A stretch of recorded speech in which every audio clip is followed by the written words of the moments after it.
Slide offers. What's up, guys? All right, we're here. We're live. Welcome to the Poker Live podcast. My name's Showing Everyone, aka Chicago Joey. Back podcasting. We got a big fun week coming up. We got tomorrow we have Greg Merson on. Next Friday we got most hated player in the PLO community, Danfu. Today, our young friend, our brother from another country, he's back. Fedor, aka CrownUpGuy. What's up, buddy? How you doing? Thank you for coming back on. We're excited to see you. Last time you were on, obviously you caused a little bit of controversy with your guys. We're live. That's on your side, I think. Oh, that's my side. All right, I turned it down. But yeah, last time you were on, we had some. You're a man of your word. You're a receipt. You sent me a receipt. You dancing the salsa with Jungle Man's girlfriend, and that seemed to stir up a little bit of conversation. Have you heard anything about that since you last time you were on? Actually, I didn't. I don't know. I didn't really browse 2+2 too much lately. So tell me what went on. I mean, people they enjoyed it. You know, they thought you were a good salsa dancer. One, they were curious if you danced any more salsa with Jungle Man's girlfriend. Two, they were curious if you've been dancing salsa anymore with any other poker players, women. So I mean, what have you been up to since in terms of salsa the last time we had you on? No more salsa. I did some tango in South America when I was there, but that was just like 2 or 3 lessons. Except that, no dancing, no girls. Pretty sad. Pretty sad. Nah, it's all right. You've been making up for it by winning one tournament per week and also battling at the high-stakes 6-max games on Pokerstars. Let's talk about that. For you took down the W Coop main event. Briefly after that, you decided that you wanted to start playing high-stakes 6-max on Pokerstars, which are debatably some of the toughest no-limit games in the world, and you hopped in there with the regulars and went to war. What was your mindset behind that? Why did you decide you wanted to do that? Like the plan behind it was that I'm trying to become a better player. That was like the main reason why I wanted to do it. Mm-hmm. Because I never really did. I was never one of those persons who sat down and just did theory and just went through stuff. I always learned stuff by playing and like talking to others and stuff like that. So first, it was incredibly good for me to just talk to other players who play like 5, 10, 10, 20, 25, 50. Mm. And I had 2 other guys who I did some content with, like regularly. And one of them is a really good friend of mine. He's German, and yeah, we're pretty good friends. Mm. And that helped me like so much. And yeah, and on the other hand, like I was expecting to lose money, so I like set myself a stop loss limit, and I knew exactly like between how many dollars I lose per hand. So I was expecting to lose money. I was pretty much just paying for them to coach me. So what I did was I played a couple of hands, and then I sat down and analyzed a lot. So I found out what leagues because the funny thing is they're not playing the way they play against other players against me. So I could actually figure out some things to make money against them in certain spots. And it was like kind of battling out who adapts to the starting point was them adapting to me as if I were an MTT player who had no cash game background, which I think they thought. But I had some, like I played, I don't know, a couple 100K hands on 2-5 and 5-10 before. So I had some experience, and I was a good winning player on those. So I think that my basic game is not too bad. So I think they underestimated me a lot. And the first 2K hands I did quite well because they just made mistakes against me that were like pretty obvious and basic mistakes, because I think their general game plan against fish or like new players in the game is that they try to have a very, very strong range on the river. And that means that they just give up a lot of hands that they would probably fight more against tougher opponents. So pretty much what happened was that I lost a lot on showdowns because I started checking back a lot of hands which I should have bluffed on the river.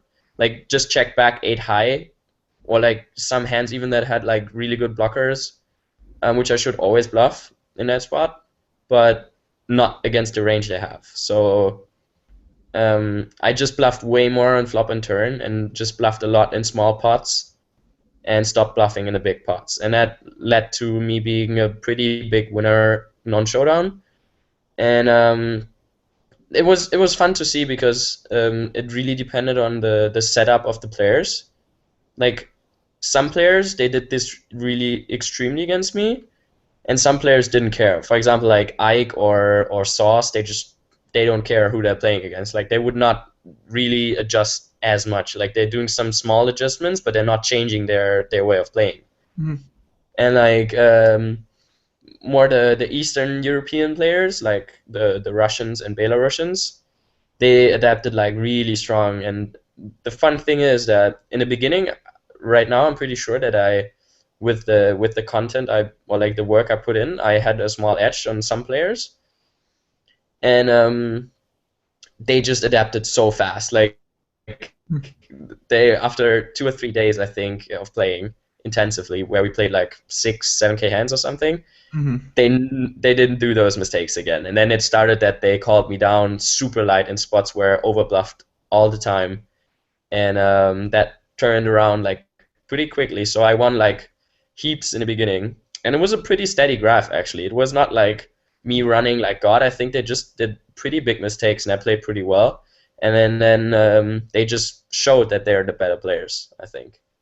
But another cool thing is that the games that started when I joined the game were actually not comparable to like the real 25, 50, 50, 100 games, because 2 or 3 times there were like there was a really good 50, 100 pool with at least like 1 or 2 players where I'm very, very sure that they're worse than I am.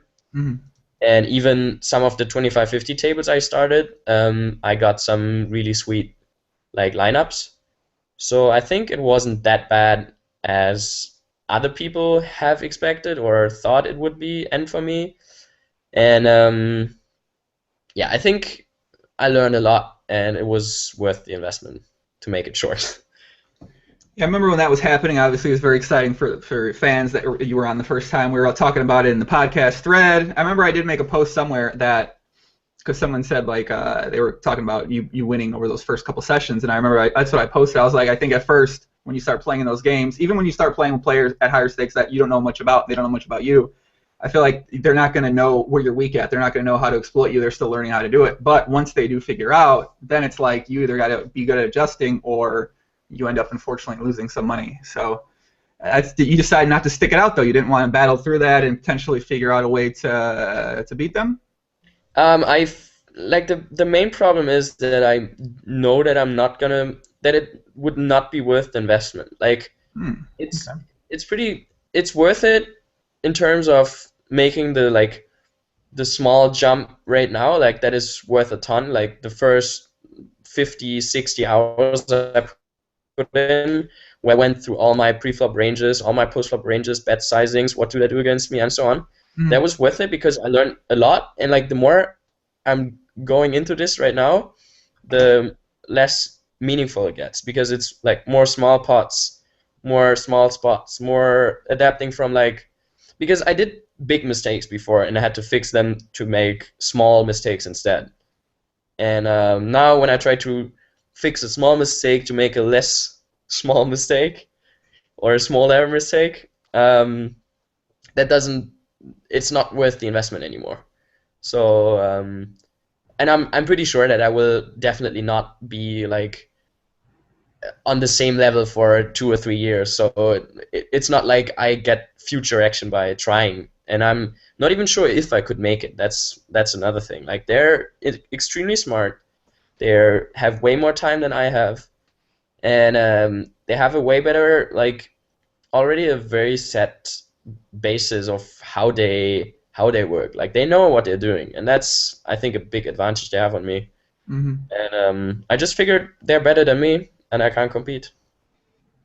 Well, we applaud you for getting in the game. We applaud you for stepping out there, trying to make things happen, trying to make something happen, see where you stood, and see how things went. Did you end up winning money during this bet, or did you end up losing money? I saw one receipt, but yeah. Yeah, I won way too much. So I definitely won way more than I should have. I'm under EV, but I won a ton on 5100, and I lost quite some stacks on 2550, I think. But there was a lot of deep play involved. So um, it, I actually I don't even know how much it was in the end, but 6 digit, I think. Did you play? You played Zoom, correct? Yeah. You know, a strategy you could have used potentially is when you were playing those, instead when you got deep, just quit the game and then reloaded the game. Um, Actually, I think that would have been pretty smart. Yeah. That would have been just because. But in the Yeah. end, I'm just a poker player as well, and like just playing big pots is obviously fun as well. So, Kind of a degenerate. That's fine. You know, we're all a little bit degenerate. So it's. but I was really like another thing why I stopped playing. That's actually the main reason is because I didn't feel anything playing the game. That's the thing. Like I was way too robotic to. I know myself pretty good, and I know that like I just become one of the best if I'm really into it. Like if I feel emotionally that I have to do this, and this way I feel with tournaments. Like when I play tournaments and I run deep, I just get this like really strong feeling that I win the tournament. And when I played cash game and I had one pot where I won like $65K against True Teller, I was just like, yeah, okay. And at that point, I realized I definitely have to stop playing this because it's just not smart. Hmm. Well, I mean, I guess probably a smart decision. I guess not smart from a railing standpoint, but smart from a Yes. personal standpoint. I wanted you to keep playing. I'm like, fuck, this is awesome. CrownUpGuy is trying to become a 5100 boss randomly. So I thought that was obviously pretty exciting. It was exciting for like the 2+2 crowd to watch. I'm sure it was exciting for the regulars playing the game. They're like, ah, here we go, fucking Yeah. winner in the house. Let's get started. Poor Haley wasn't sleeping for 25 days. Just like took Adderall and stayed up for 5 days straight. So Pretty sure he did. we might have. You never know. All right, guys, we are live streaming this. If you want to leave any comments, any questions, go ahead. Leave them in the chat. We got a lot of regulars. My boy Ben Hellstrip, Kundal. What up, Doc? Meeks, MR2, Fade and Standard Jazz, Yuk, Dan Fu. Who else in here? Andre says, ask him who his new roommate, Andras. Ask him who his new roommate is. Who's your new roommate, Fedor? I just moved apartments in Vienna, and my new roommate is T000 Pick. He's a T00 pick. T00 Pick? How do you spell that? P-I-K? PIC. Yeah, I see. All right, who's this guy? Who's the two pick? I like his name. He's a high stakes signal player. He plays, I think, up to 1K hypers. Cool. How do you know him? He's a good friend. We've been together traveling around some live stops, and we just decided to move together. So yeah, chilling. Going PCA tomorrow? Yeah. Exactly. Guess who's gonna be at PCA on Wednesday, my friend? Grinding tonight, and then straight from grind into the airplane. Well, I'll be seeing you down there. I'm leaving on Wednesday. Yeah, can't wait, man. Will be fun. We'll do some salsa potentially. Maybe you can show me. You can give me a little coaching on salsa, and it could be quite the experience. Maybe we should make a prop bet who can salsa dance with the most people down there. The most big girls, you mean? Yeah, I mean, I know a kid like you enjoys the big girl grind, and obviously a kid like me, I enjoy multiple grinds. Did you know I actually got a little bit on the Romanian girl grind after the last due to you? What? You did? Okay, so this is what happened. So you bring up Jungle Man and Jungle Man's girlfriend salsa dancing. I post a receipt. Somehow that leads to me asking Jungle Man on Twitter, you want to come on a podcast? He says sure. He comes on a podcast. We ask him about the salsa dance. His girlfriend talks about the salsa video. I talk to his girlfriend. I mention I want to go Romanian girl grinding. I start talking to one of her friends, potentially Romanian girl grinding. I decided that unfortunately Romania is fucking far, so I probably shouldn't start falling in love with a girl from Romania. So, but due to you is the reason I started potentially Romanian girl grinding. So, thank you for that. You're welcome, man. You indirectly set me up. I don't know if that's like the best setup I ever did, but you're welcome. Thank you. I mean, I also think I'll tell you that after the podcast is over. But yeah, we got games out there. Joe Torn, what's up? Heptagram says, where can I see this guy's achievements? You can Google CrownUpGuy. CrownUpGuy should come up. W Coop 2014 main event winner for how much did you win in that W Coop? 1.3 million. That's it, huh? With the $1.3 million. What did you do? You bought anything since then? Anything new? No. Shoes. What kind of shoes you buy? Just standard. Nothing big. Yeah. Kundal says, is Fedor playing the PCA High Rollers?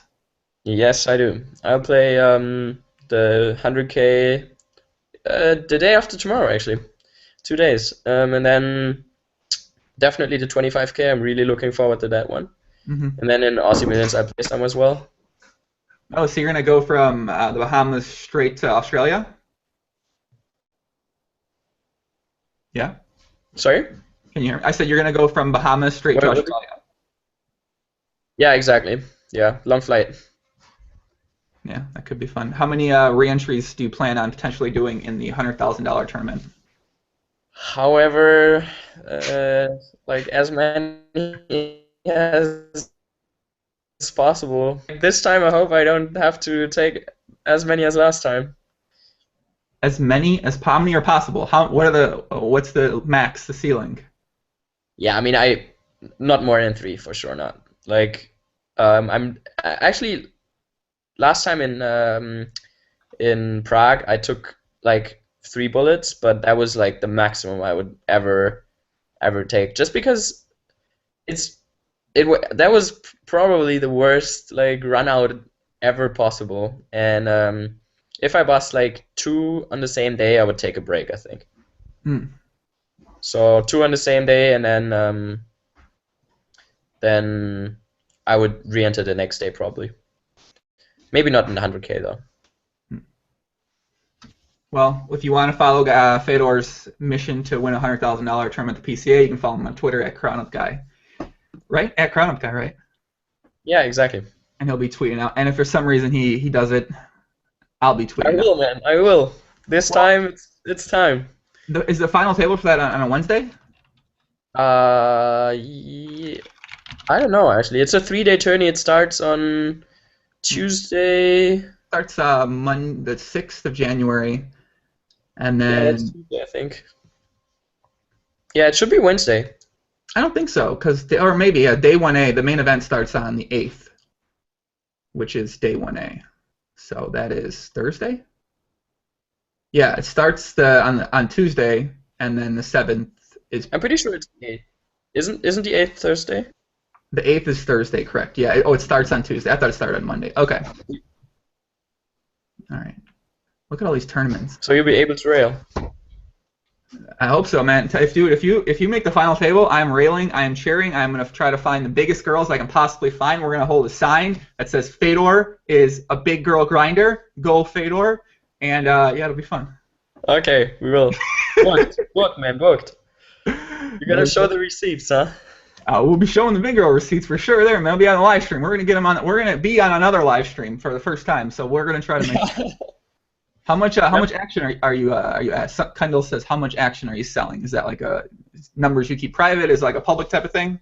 Normally I keep it private. Like I'm not saying numbers, but I sell a chunk in the 100K. Like I'm trying to keep between like just standard bankroll management. I'm trying to keep between 10 and 15K max on a tourney for myself. That makes sense. So that's a pretty big chunk then on 100K. That's 85%. Yeah. But it's still one of the biggest tourneys I'm playing in the year. Like, yeah. It doesn't really matter. Like I take a little bit more in 100K because the field is smaller, variance is smaller, so like I can play with less binds.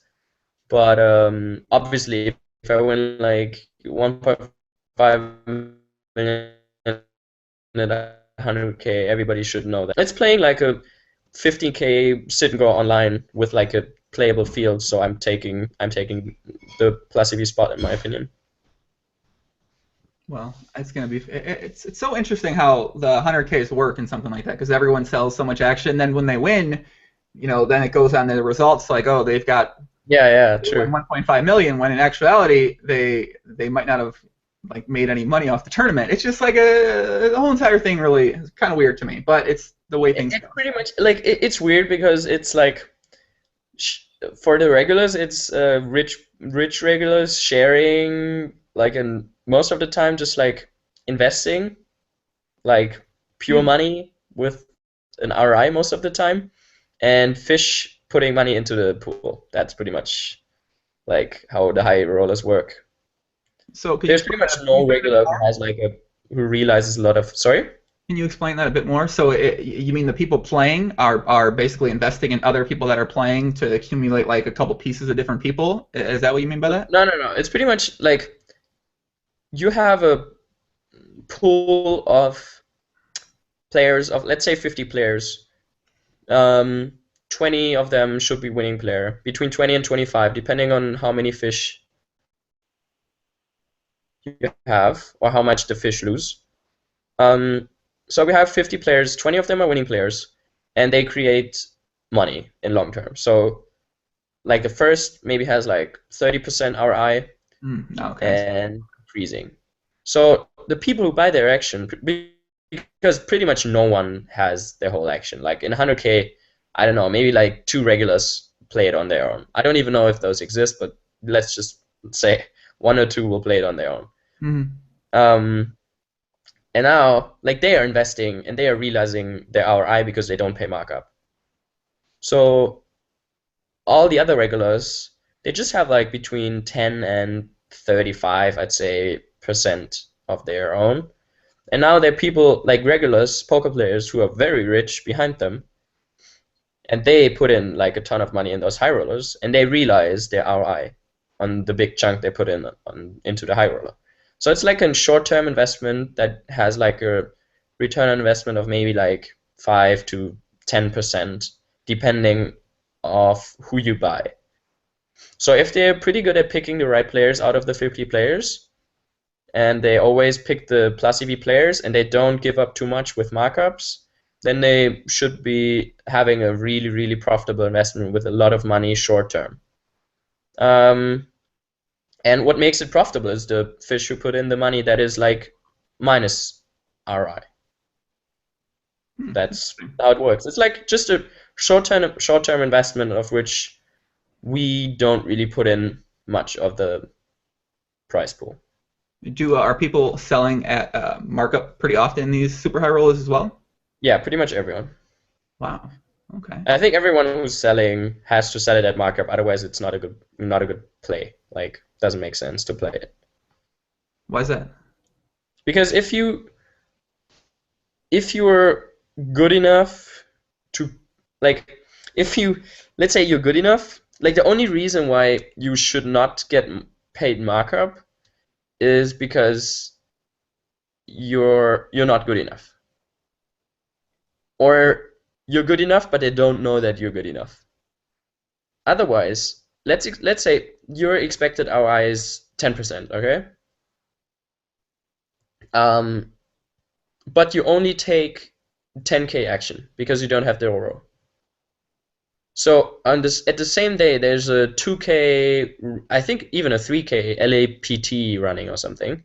Yeah, main event, Why 3K. would you not play the LAPT where you have like maybe like a 50 to 100% ROI if you have like a 10% ROI in a super high roller and make 3K dollars instead of having 10% ROI on your 10K dollars? Okay. I wasn't sure So I wasn't sure if that's what you meant. I thought you meant that you should charge markup because independence, let's say that was the only tournament running, you should charge markup. But you're saying it from a standpoint where if there's other options to play that day, if you're not charging markup for this one, then you should be playing those ones and not be playing that one. Yeah, both standpoints, obviously. So because the investors have to make it like interesting for the players as well. If they because it's like kind of unfair to not give the players a percentage of their profit. Like because we do the work. What they're doing is they've sent the money and they receive the profit. That's the only thing they do. It's like it's like every market. You give the person who does the work for you a percentage of your profit. So what they do is they try to estimate the profit of a player, the ROI of a player, and then they cut the profit. So let's say someone is a pretty good poker player and he plays 100K, they pay him 1.05 markup, and this way it becomes a pretty profitable investment for him to play the tourney because he makes like 5K more if he sells like a lot, and for them it's still profitable. But if you don't have the role to take a big chunk of yourself and you're a good player, why would you ever play it if you don't have an incentive to play it? So that's why they have to make it like attractive at the same time. It's definitely something to think about. It's something I've never heard explained that way. Obviously, a lot of people that aren't involved in tournaments, they always say, why is this person charging this? And it just seems to me that markup has just become like a status quo sort of thing. Like it exists, so people just charge it because it's around and you can, and like that's the only reason why they really do it. Yeah, maybe my opinion came across wrong on that one. Like I think 97%, probably even more of all markups charged in the market are wrong, too high. I would probably bet against like pretty much every investment out there. Like problems being is people have no idea how ROI and edge works, and people overestimate themselves just because it's the way people work. And the market the market is degenerate. These are the three reasons why it works the way it works. People like to gamble. They like to potentially win money. Yeah, I mean, markets. They just can't stop buying, even if everything is telling them that this is a bad buy. Like even if 5 people buy write them that this is a bad buy, they still feel the urge to buy it. Gambling's a drug, man. It's an addicting sort of thing. It is. What did Andre said something, or he said Mike McDonald, Timex, said that in high rollers, one guy from Germany has 50% of the field. You ever heard of that? Yes, I do. Oh, okay. It's not me. Someone suggested me. It's not really? Definitely Someone suggested you. How rich is Fedor? Jesus Christ! Someone suggesting you. I'd feel honored if someone suggested I had all this action of people in high rollers, man.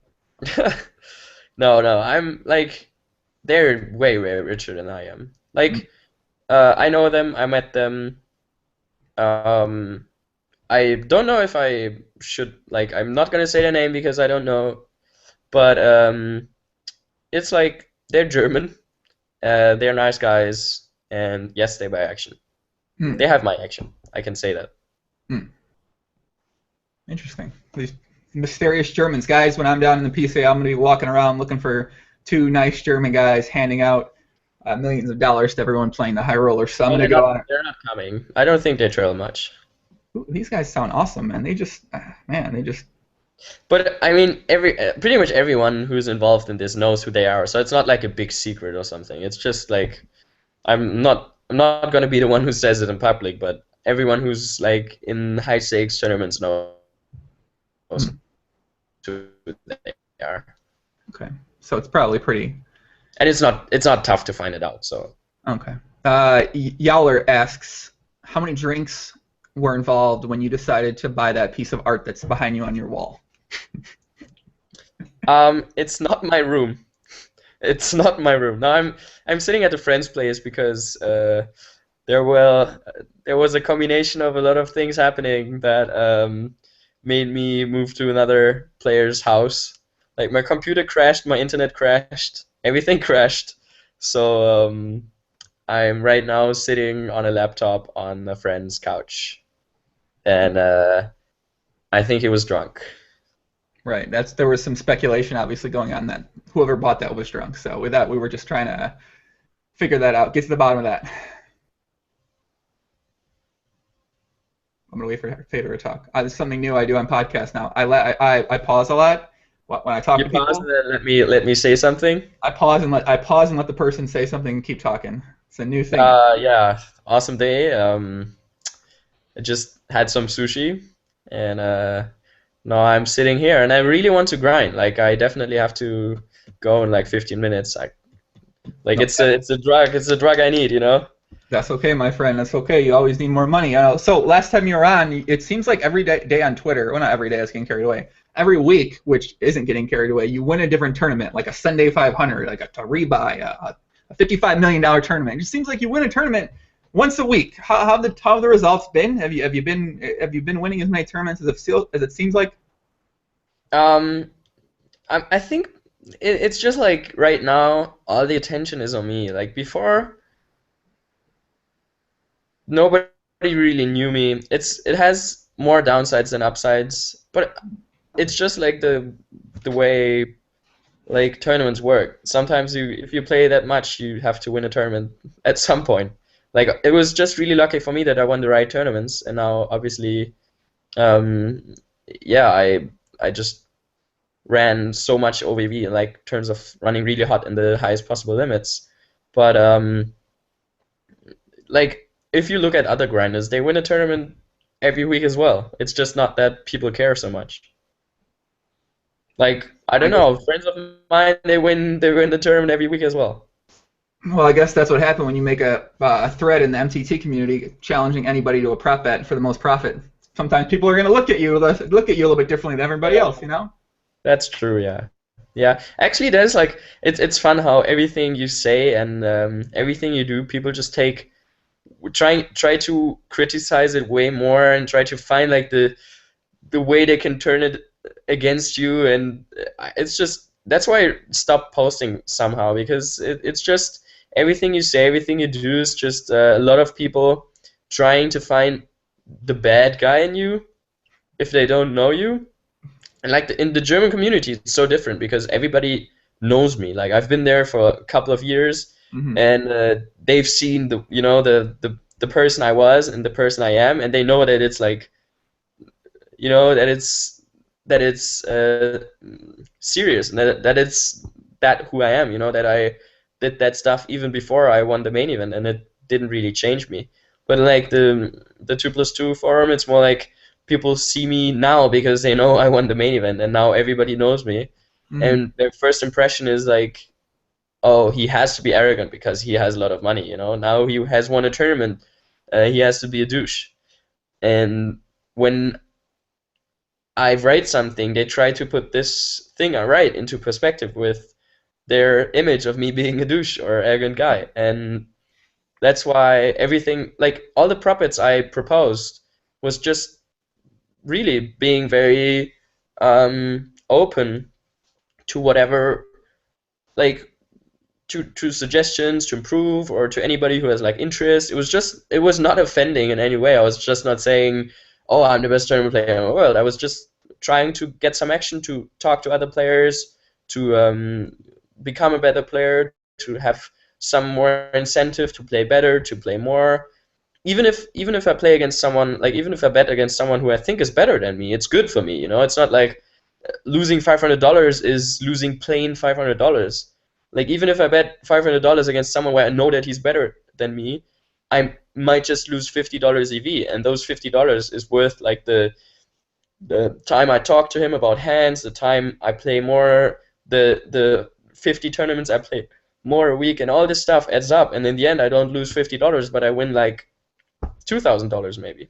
So Hmm. I think all these things people have to think more rational, and but I'm not the one to like tell them what they have to answer me. I just have to accept the way they react to me, and I guess yeah, to like learn how to cope with it.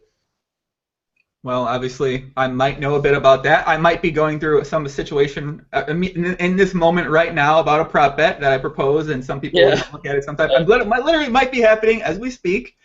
And obviously, when you put yourself out there, when you're I guess more visible for a number of different reasons. There's going to be people who are going to take everything you say, and they're not going to have the best things to say about it. And that's just how things are. You just got to accept. I personally, I've accepted it at this point. It sounds like you're on that path too. I accepted it. I accepted it for sure. Like I definitely like it didn't hurt me or anything. It's not like I'm sitting at home and crying, but it's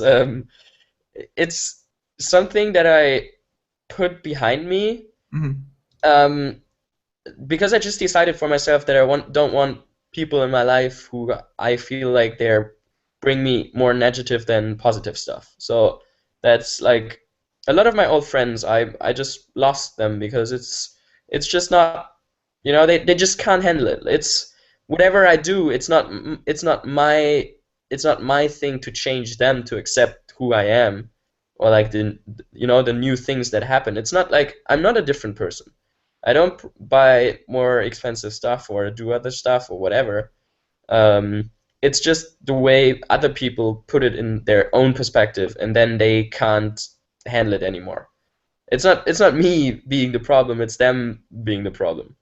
And I just decided that whoever like can't live with it, it's not me to fix it for them. It's like them, they have to fix it for themselves, and if they can't accept it, then I'm sorry, but it's not my problem anymore. And that's why I have a lot more really good friends right now, and less. And it's way tougher to, like, I don't let people get close to me really quickly. Like, I have a lot of people, I'm nice to, but I wouldn't open up myself to them. But I have like 10 really good friends, all over the place.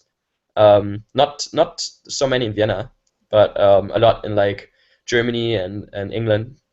And yeah, it's just a development you that yeah, I think success and money brings with it.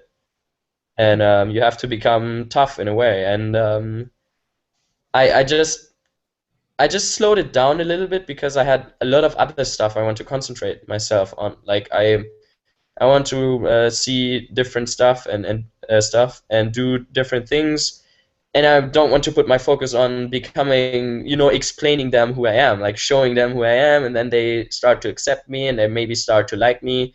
That's open to them, but I don't I don't want I don't feel like the necessity right now to do this right now.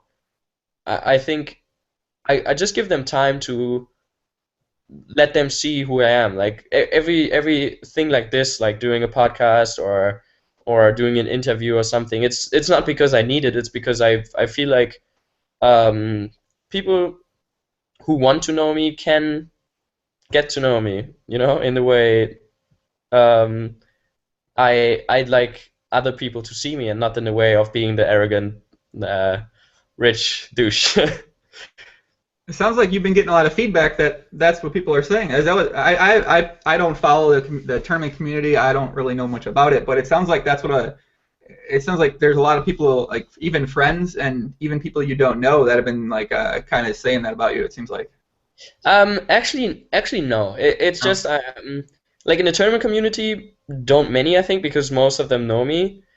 And like, even privately, like most of the tournament players I've met at some point, or we went out or something, they know me before that. But it's those people who met me after it, or like who got to know me after it. It's just a standard reaction, I think, of the most people's biases in their head, that they think someone who is a tournament player, which is a very ego-based, like, kind of game, um, wins a lot of money, wins a lot of tourneys, and he has to be looking down on people. That's just I think it's pretty normal for most of the people. Yeah. I guess with reason, people stereotype someone who's in a position of having some success or they're doing well. I guess that they're just so used to, I guess, seeing examples of people being like that. So they go into meeting a person assuming that they're going to be that way until proven. You know what I mean? It's like guilty until proven innocent sort of thing. Like, oh, this Yeah, person's yeah, I know. until I actively see something that says, oh no, that person's not like this. They're going to assume that, oh, this guy, is that type of person. So it's just But kind of. it's fun. It's fun to see that all the people who this does not happen with, like all the people I meet who are like, who they don't care. You can tell them um, whatever about me, and they like, oh yeah, nice, or something like this. They do that because they're happy with themselves. I think Sure, yeah.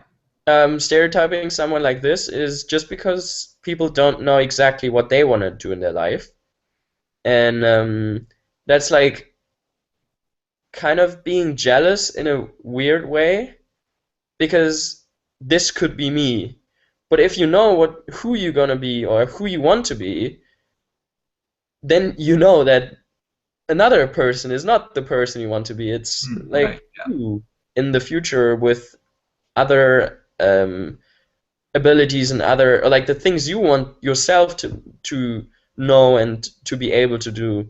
This is like the person you want to be, and that's funny because all those people who know that, they're like very open and they don't care. And that's kind of a natural, easy way for me to find the people I want to hang out with.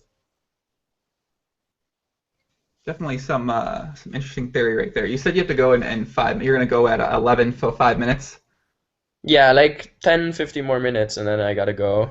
Yeah, just I gotta let me know. We got some questions in the chat, but some of them might be longer answers. I'm trying to get some shorter. They said, how old is CrownUpGuy? You still 21? 21, yep. 21. 21. This kid, 21 years old. Look at this guy, man. 21. How tall are you again, CrownUpGuy? Sorry? How tall are you again? I forgot. The height, your height? In like five, wait, let me think, 5'11", I think. Oh, okay. You look like you could be like 5'4" or like 6'8" or 6'6". So I can't like you could be a tall skinny guy, you could be a short skinny guy. I can't quite tell from the webcam. I don't know, just short, skinny, Good dancer, debatably. awesome dancer. Oh shit, awesome dancer. Okay, awesome. Just We- don't, and, like and this we've is never this seen. is stuff, this is exactly stuff you cannot say. No, you can. We've But seen the receipt. You can say that. You have verified proof. We're not. yeah, We it's can't true. question Actually, what you yeah, showed us. yeah, exactly. So 2015 just got started. Your goals, your ideas, your plans. What do you got in store for the year? What do you want to do? Where do you see yourself? What do you hope to Oh get man, done? so many things. Like, Let's hear it. yeah. First of all, PCA Australia. So that will take until like end of January, beginning of February. Mm-hmm. Then I'll travel in New Zealand for 3 weeks with a backpack and a tent, A tent. and we'll be like, yeah, why not? Okay. Enjoying the nature. That's what I love. Like Sweet. getting away from everything. Just like what? Just I really want to do just like 7 days in nowhere. Just like okay, let's go this way. Let's find wherever we That like. sounds fun, man. Who are you going there with? Who are you doing that A part with? The backpack part. good friend, tournament player. Gerald Karlic is his name. Ringelsdorf Online. He's pretty known for tournament players. Mm-hmm. So yeah, he'll join me. Cool. And after New Zealand, I'll come back to Europe, and then there's EPT Malta. After EPT Malta, we'll rent a place in Mexico, probably. Like we're not sure yet, but Central America, and grind scoop for 4 weeks. Colombia? Mexico, yeah, something like this. Costa Rica, Mexico, we don't know yet. Oh, okay. All right. And And that takes us to a WSOP. after that, WSOP, grinding 6 weeks every possible tournament. Maybe doing a bet. Like I really want to do a bracelet bet because I really want to. I really want to learn the eight game. Like I just played a couple of hands. I played a tournament as well. It's so much fun. It's just like thinking. That's exactly what I was talking about in the Hold'em game. Like the fixing the big mistakes to small mistakes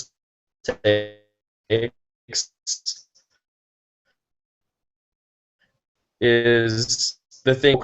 Not playing as much as I did 2 years ago because it's just the learning curve is just different than before, and it takes different input to become a better player. And the just I'm a person, I really like to play a game and then figure out myself how to become a better player. Like all those board games, all this stuff. I was never a fan of someone telling me what to do. I just played the game and then I figured it out myself. And whoever figures it out faster, better, without the input of others, in my opinion, in those games, is like better, is the winner. And that's what I like about competition. That's why I stopped playing chess, because it was just like the best way to become a good chess player is just like putting stuff into your head that is like you have to learn every single like beginning, every single move, because it is like someone just put it on paper that this is the best move, like, and then just the thinking starts. And when I play against someone who did this, I don't stand a chance, because the move I come up with in my mind is probably a good move, but it's not like the best move. And it's not based on his thoughts, and he has the confirmation that this is the best possible move, and I don't.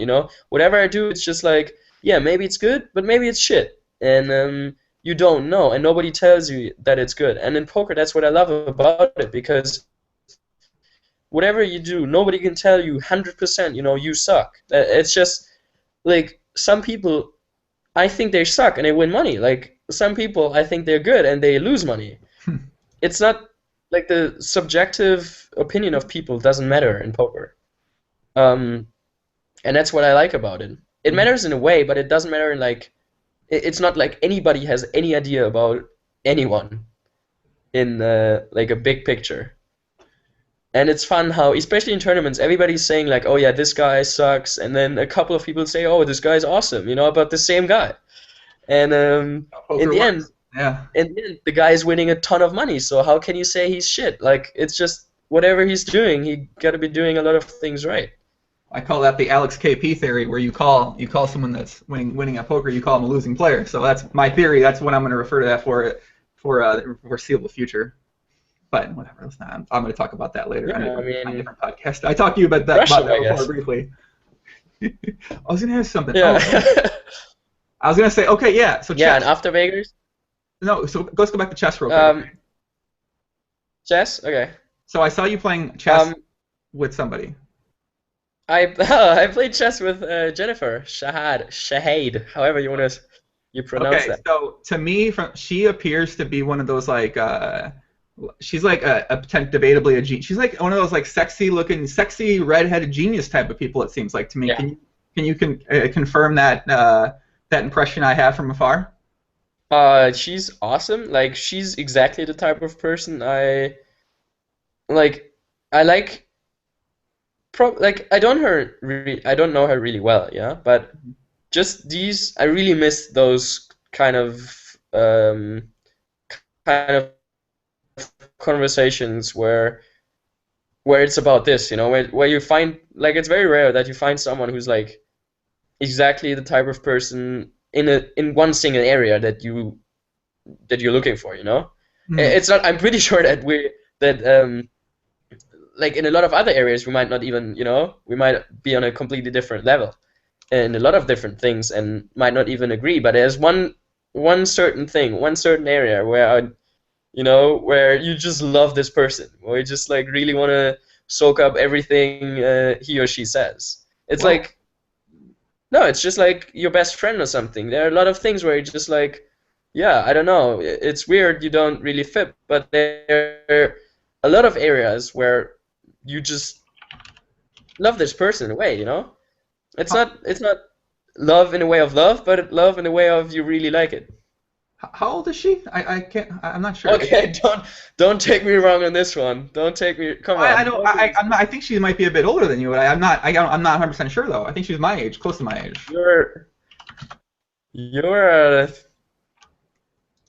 You're a sneaky bastard.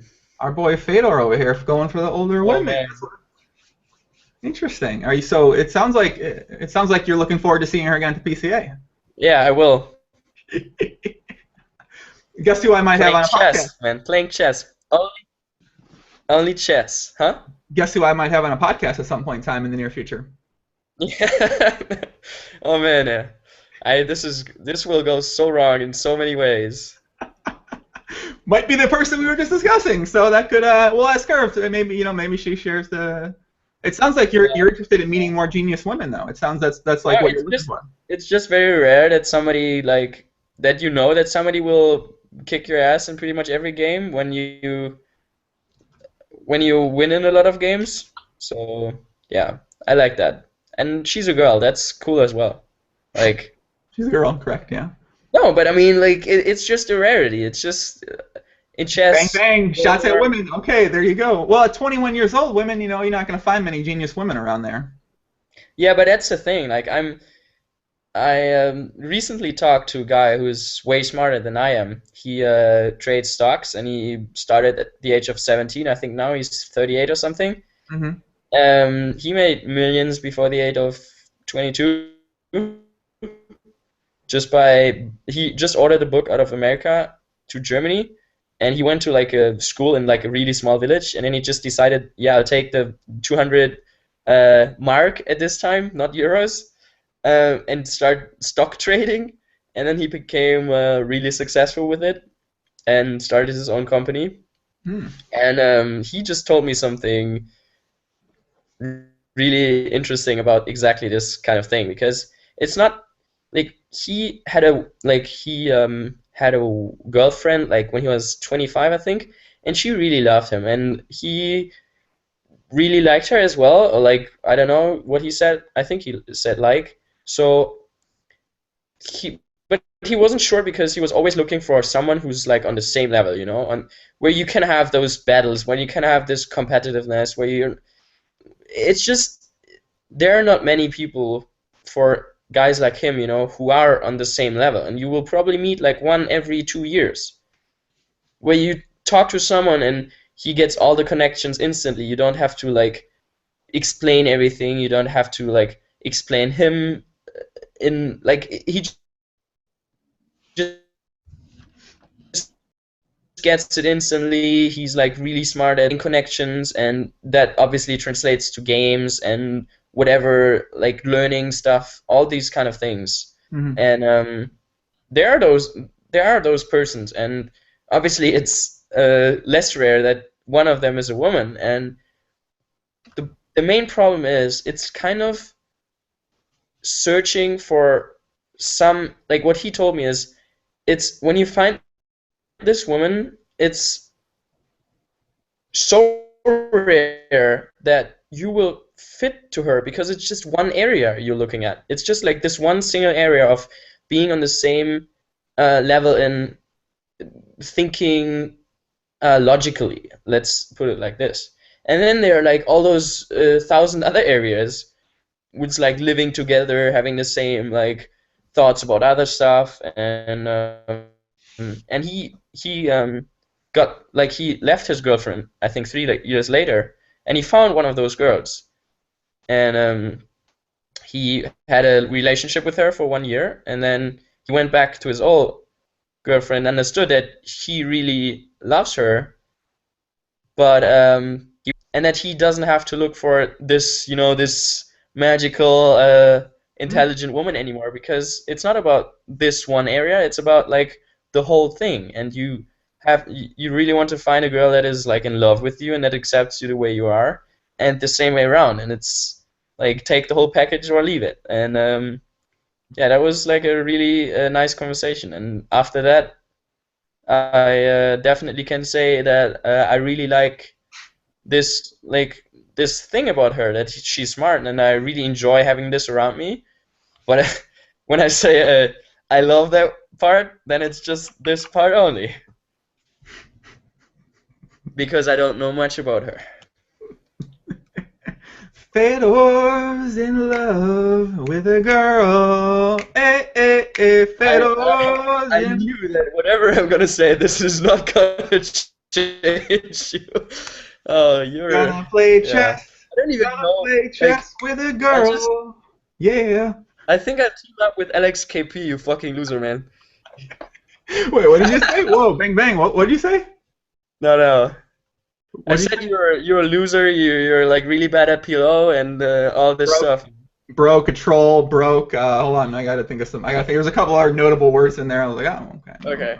Oh, you're broke. Yeah, you're broke. I know, God, it sucks being brought as broke. God, this is how it feels to be broke, guys. I mean, It's funny. I enjoy it. I'm gonna be after we get done. I'm gonna live stream some stars action. Gonna chat with some people, and people keep asking this question. There must be some sort of rivalry with you and this guy Oli Shemian Wizzo Wiz. Is there some sort of like the people saying who do you think's better? Obviously you.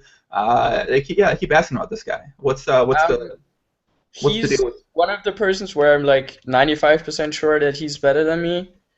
Okay. Better than in terms of creating more EV in pretty much like every lineup or every tournament structure you put us in. Mm-hmm. He's very smart. He's not as good in explaining his thoughts. That's why it's like he's not good at teaching. Like he cannot really put in words what he's thinking. Like he just says, "Yeah, I think this is better," because he's folding. Like that's Right. that's explanation. But it's like it's the truth. Like poker in terms of he knows what the opponent is doing way more often than other players. So I admire him. We talk a lot. We're good friends. He's awesome. We swap in the high rollers, and yeah, he's really good. Who Alex says, can you ask him who he thinks the three best tournament players in the world are? Dan Coleman, Ole Shemion, and the third one is like close. It depends on because I don't want to say like general. I can say specifically. I think Olivier Busquet is pretty good. Mm-hmm.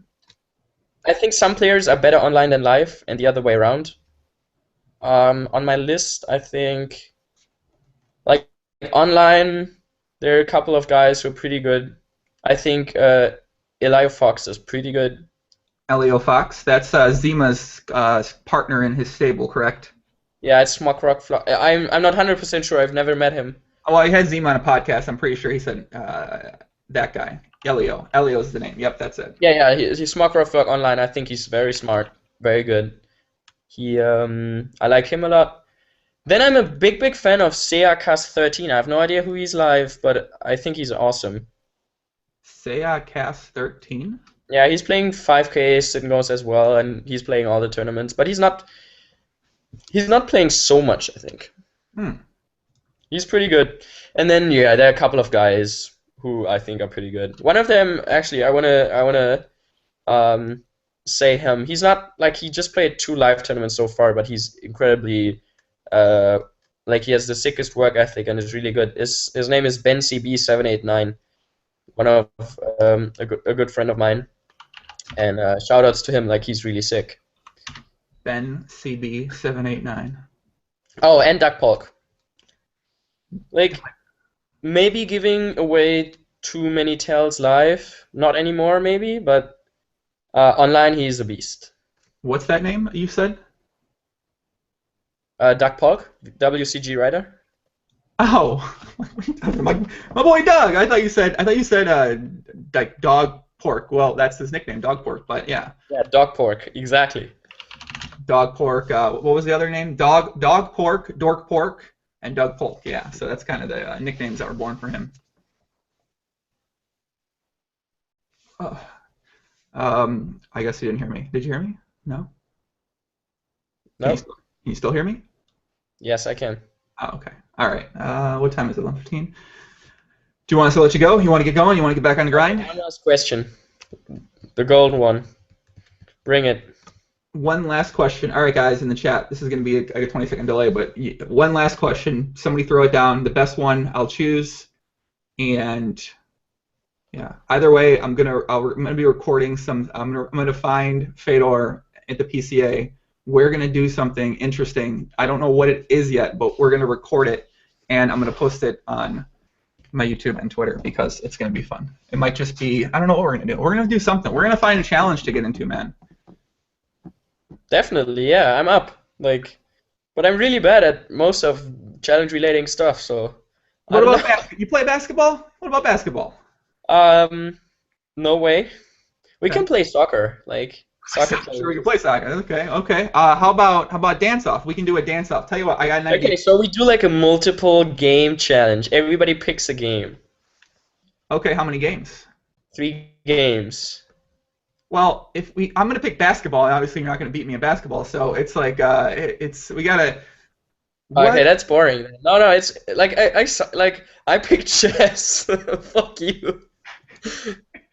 I got Jen Shahad as my ghost, so I'm not like I don't know I don't know. That's fine. How about this? We each have to pick 3 games. One of them's a dance-off to be decided by an impartial group of 5 people. So one of them's a dance-off. The other 2 are then decided and agreed upon each other. We give an idea to the person. The other person can agree with it or disagree with it, and we go from there. What about we let other people choose the games? Okay, but it has to be something that we both have like a debatably equal chance at to win. Yeah, so we can like block games for the other one, or like we can block games. So obviously we block the games that the other one is good at. Okay, someone Yuck Yuck said a very funny thing. Would you not grind today if Jen Shahad offered you a game of chess right now? uh, no, I would definitely grind today. Dude, Sorry. game of chess is a new word. We're putting it in the lingo. Game of chess. Okay. A game of chess. I got a friend over. We're gonna go play a game of chess right now, and it's gonna be a competitive match. I'm looking forward to taking it down. There's some new strategies I'm thinking about trying out. There's some new techniques I'm thinking about doing, and I'm excited for that. So we're great. We're gonna do this challenge. It's gonna be 3 games to be chosen by people, except one's dancing, so technically it's 2 games. And we're gonna do it. We're gonna record it. We're gonna try to record it. Obviously, I say I'm gonna record things all the time, and I'm. And you suck because you're a loser and you're broke. I know. God, I mean, it's tough. It's fine. I've accepted it. I'm embracing now. It's what it is. So, it's tragic. I don't know what it could be. We'll figure it out. All right. Butt or chest better? No. Well, okay. No one asked any more questions. So. Oh, okay. Jordy. Jordy says one more. What do you think about Vice and Fish high roller W Coupe winner? Kind of an underwhelming last question, but. What? What's? I said, what do you think about Vice and Fish, the W Coupe high roller winner? Really nice guy in real life. Plays well. I'd say top 40 tournament players. Okay. Tough. Like I cannot really rate him. I don't know much about his game. We played maybe like 250 hands online. I know definitely that he's good. I have no idea how to like put him in the top 40. Okay. I just thought of 2 ideas. One is a big girl kiss off. It's where we get a set period of time and we have to kiss. Whoever kisses the most big girls wins that challenge. What do you think about that? You have such an advantage. You're like the big girl game master or something. It's like, I don't know. Big girl game monster. Okay, I like that. I'm more the guy who gets like the small, the small petite French girl. She likes me because I'm cute, and I like her because she's cute and sexy, and that's how it works. What about a country off? A country.